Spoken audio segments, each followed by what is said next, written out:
ሄሎ ውድ ያኒ ቲቪ ቤተሰቦች ሰላም ናችሁ እንዴት ናችሁ ዛሬም እንግዲህ ያው ከባለፈው የቀጠለ ክፍል 4 ለጀማሪዎች አካውንቲንግ በሚል ያው ጀመርነው አለ ከዛ የቀጠለ ነው ባለፈው እንግዲህ ስለ ላያቢሊቲ ምን ይመስላል ላያቢሊቲ ማለት እዳ እንደሆነና እንዴት ይመዘገባል በመልኩ ይመዘገባል የሚለውን ዲቴል አይተናል እንግዲህ ዛሬ ይዤላችሁ የመጣሁት አንዱ የአካውንቲንግ ፓርት ከሆነ ውስጥ ወይ ደግሞ ላያቢሊቲ ውስጥ ከሚካተቱ ነገሮች አንዱ አክሩድ ኤክስፔንስ ነው አክሩድ ኤክስፔንስ የላያቢሊቲ አንዱ ፓርት ነው ማለት ነው ለዚህ ቻናል ዲስሆናችሁ ሰዎች ካላችሁ ሰብስክራይብ አድርጉ በደንብ ትማሩበታላችሁ ስለ አካውንቲንግ እና ኢትዮጵያ ታክስ ሲስተም በዚህ ቻናል እንማራለን በዚህ ቻናል ምንም አይነት የውሸት ወሬ እንትና ከእንትና ጋር ተፋታ የውሸት ዜና እየሰራን ምንም አይነት እናንተን የሚደብር ስሜት ውስጥ አንከታችሁም በዚህ ቻናል ትምህርት ብቻ ነው እናስተምረው ማለት ነው ስለዚህ ስለ አካውንቲንግ መማር የሚፈልጉ ሰዎች ካሉ ይሄን ቻናል እንዲያውቁትና በረም እንዲደርሳቸው እንዲማሩበት በነፃ በረም እንዲያውቁበት ራሳቸውን ዲቨሎፕ እንዲያደርጉ ሼር በማድረግ ተባበሩኝ እናንተም አዲስ ከሆናችሁ ሰብስክራይብ አድርጉ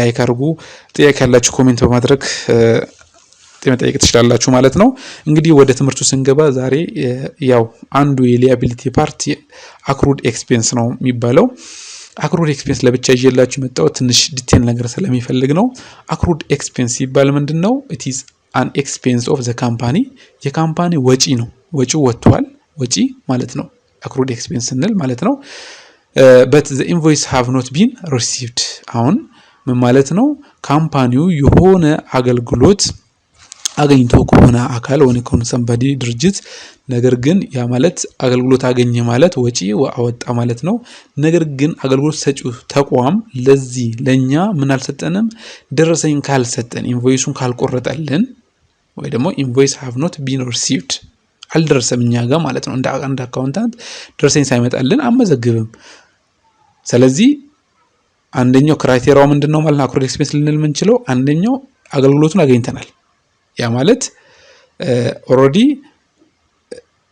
ምን አድርገናል ማለት ነው ኤክስፔንሱ ኢንከርድ አድርጓል ማለት ነው አገልግሎቱን ስላገኘን ኤክስፔንሱ ኢንከርድ አድርጓል ኦሬዲ ነገር ግን ምን አላደረግንም ኢንቮይስ ሳልመጣልን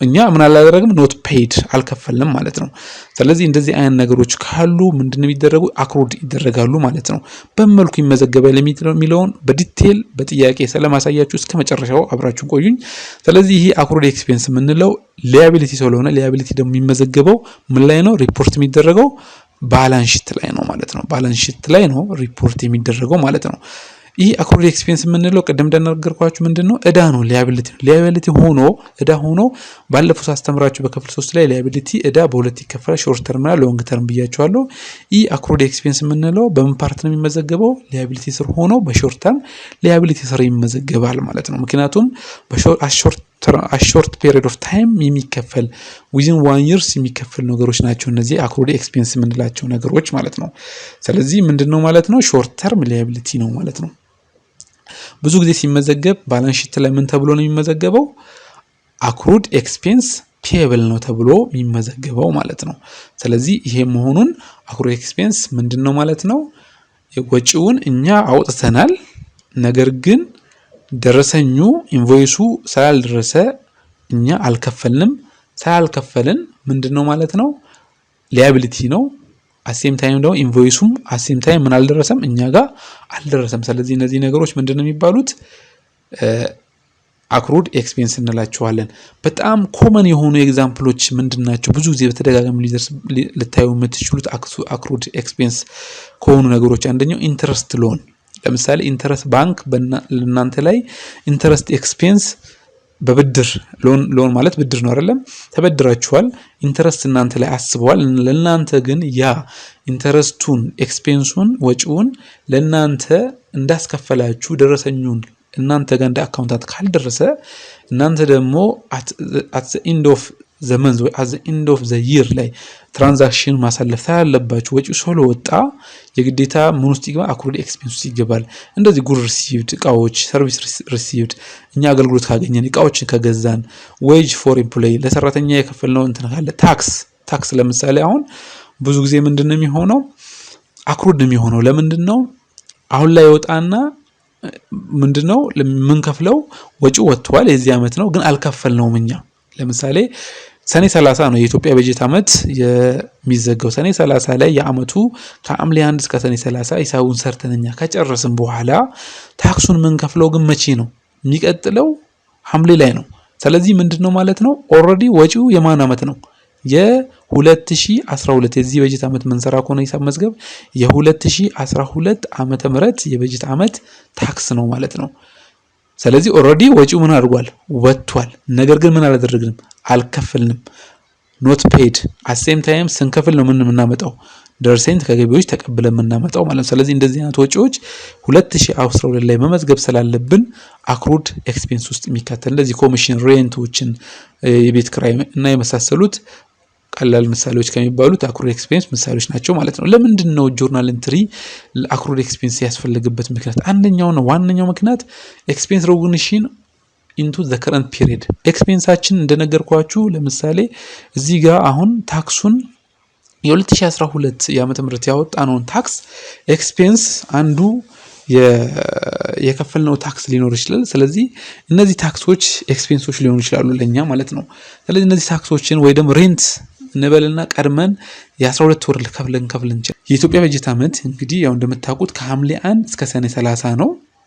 ከሐምሌ 1 እስከ ሰኔ 30 ነው። ስለዚህ ሬንት ኤክስፔንስ ከግንቦት 2012 እስከ ግንቦት 2013 ብንከፍል አሁን የ2012 በጀት ዓመት ሂሳብ መዝገብ ስንሰራ ግንቦትና ሰኔ ነው አይደለም? 2 ወር ብቻ ነው የተጠቀምነው ማለት ነው።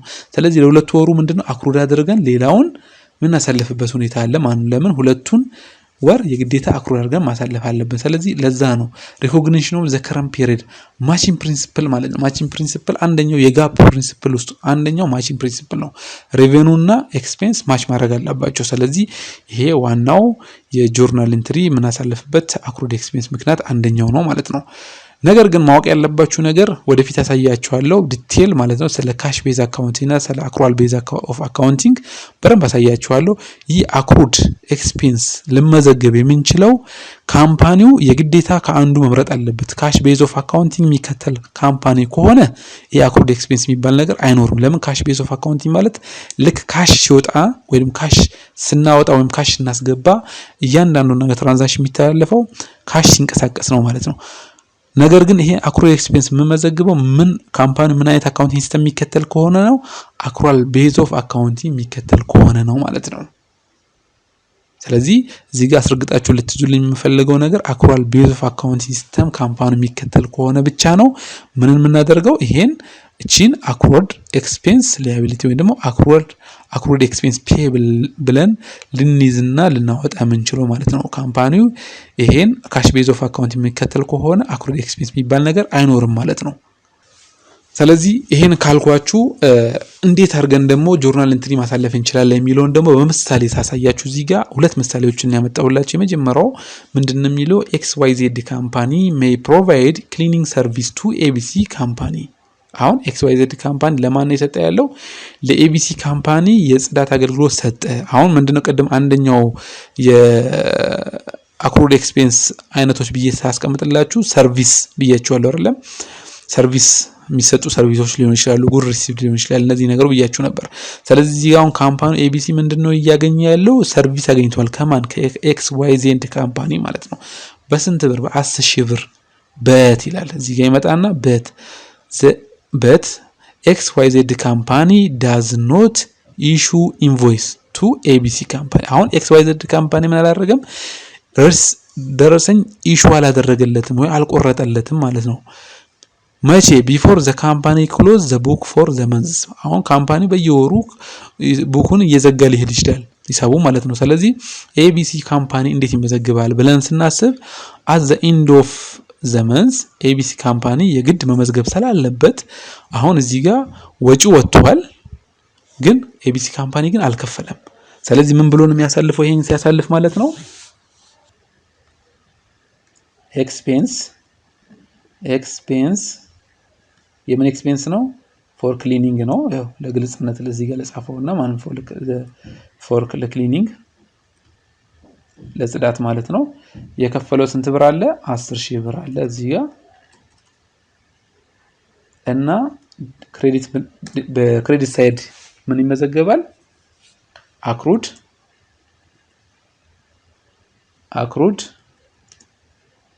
expense በስንት ብር በ10000 ብር ለምንድነው accrued expense በክሬዲት ሳይድ የሆነው ምክንያቱም liability ሲመዘገብ ወይ ደግሞ liability ሲጨምር ኖርማል ባላንሱ ምን ብለን ነበር ባለፈው ኖርማል ባላንሱ ክሬዲት ብለን እንተሰላልን አሁን accrued expense ደግሞ አንደኛው የliability አንዱ ፓርት ስለሆነ ባላንስ ሺት ላይ የሚተላለፍ ስለሆነ accrued expense በምን ሳይድ ስለጨመረ በ10000 ብር ይጨምራል በምን ሳይድ በክሬዲት ሳይድ ማለት ነው በዚህ መልኩ ማድረግ እንችላለን መመዝገብ እንችላለን ነገር ግን የሚቀጥለው አመት ላይ የሚቀጥለው ወር ላይ አሁን በዛ ወሩን ሲዘጋ ነው የሚቀጥለው ለምሳሌ ይሄ የሚዘጋው መስከረም ላይ ቢሆን ጥቅምት ላይ ደረሰኙ ቢመጣና ቢከፍል ABC ካምፓኒ ምን ብሎ ነው የሚመዘግበው ይሄን ነገር አሁን ይሄ እዳ ነበረ ስለዚህ እዳችን ምን ይሆናል ልክ ይቀንሳል ሲቀንስ ደግሞ እዳ ሲቀንስ ምንድነው የሚሆነው ዴቢት ይሆናል ማለት ነው በስንት በ10000 ብር ማለት ነው ይሄው በዴቢት እና አሁን ምን አወጣ ካምፓኒው ካሽ ብር ስላወጣ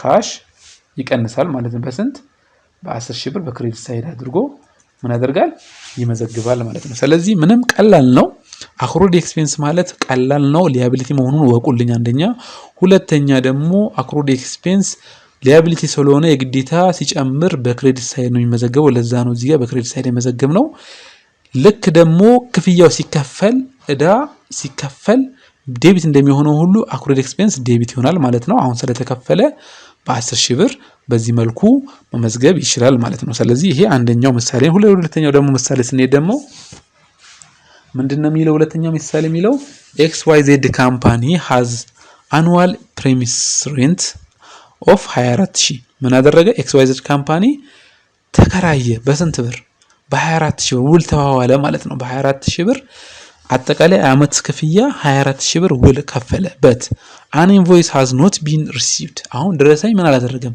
አልመጣለትም ለከፈለ ለተስማሙበት ለ24000 ብር ደረሰኝ አልመጣለትም from owner of the house ከቤቱ ባለቤት at the end of the first month ልክ ውሉን ከተዋዋሉ በኋላ at the end of አንደኛው ወር ቤቱን ከተጠቀመበት በኋላ ካምፓኒው መዝገብ ፈለገ ምኑን ኮስቱን የምኑን የአንድ ወሩ ማለት ነው ኤክስፔንስ ስላወጣ የግዴታ ምን ማድረግ አለበት የአንድ ወሩን መመዝገብ አለበት ማለት ነው ስለዚህ የአንድ ወሩን ሲመዘግብ ምንድነው የሚያደርገው እዚህ ጋር እቺኛው እንዳለ ተቀመጥና የአንድ ወሩን ሲመዘግብ አጠቃላይ ለ24000 ብር ማለት ለአመት ነው የከፈለው ሲካፈል ለ12 ስናደርገው ስለዚህ የአንድ ወሩ ስንት ብር ነው የሚሆነው ማለት ነው 2000 ብር ነው የሚሆነው የአንድ ወሩ ሂሳብ ማለት ነው የአንድ ወር ቤት ክራዩ 2000 ብር ነው ማለት ነው ስለዚህ ይሄ ሰውዬ አሁን የተጠቀመው 24000 ብር ቢስማማም ለአንድ አመት ልክ አሁን እየመዘገብን ያለ ነው ለምሳሌ መስከረም ላይ ሆነን ቢሆን መስከረም ላይ የመስከረምን ብቻ ተጠቅመው ከሆነ ከመስከረም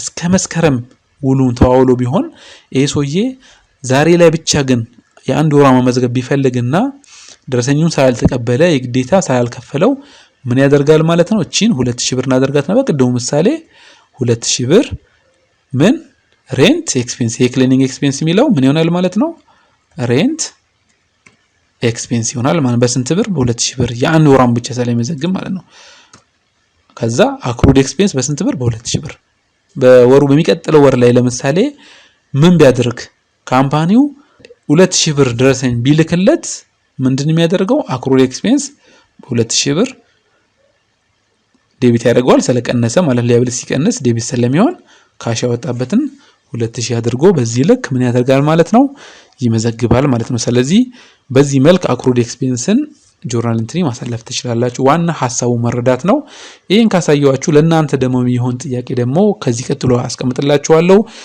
ሞክሩትና መልሱን ከታች ኮሜንት ላይ አስቀምጡልኝ ጥያቄው ይሄን ይመስላል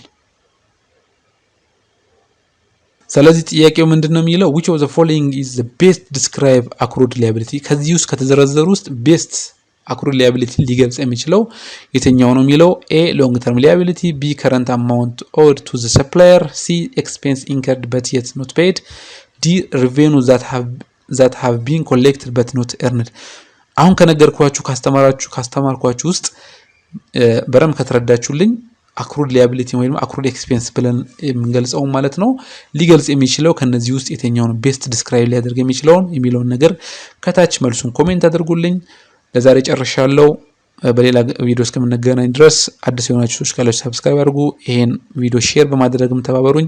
ላልሰሙ ሰዎች አሳውቁ። ለዛሬ ጨርሻለሁ። ሰላም ሁኑ። ቻው ቻው።